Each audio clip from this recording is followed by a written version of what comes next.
בוקר טוב רבותיי.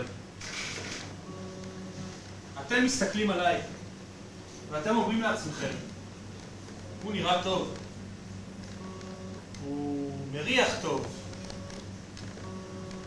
הוא יכול להשיג כל בחורה שהוא רוצה, והוא מסתכל איך שהוא מסתכל.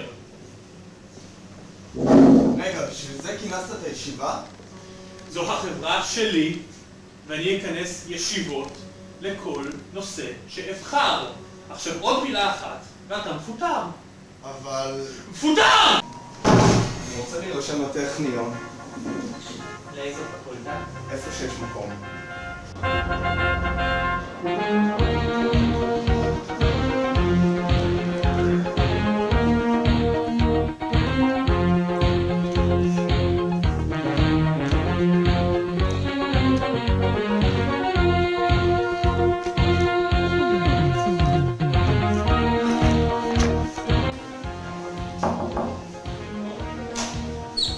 שלום. שלום. אני סגי. סגי וולפקין. תודה שלך נמצאת כאן. זה שלך? כן. בהצלחה.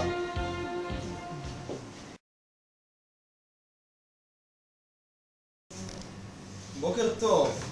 אתם יודעים למה כינסתי את הישיבה הזאת? כי אתם מסתכלים עליי ואתם אומרים וואו, הוא נראה טוב אם תגיד עוד מילה אחת... ומריח טוב. אתה מפוטר!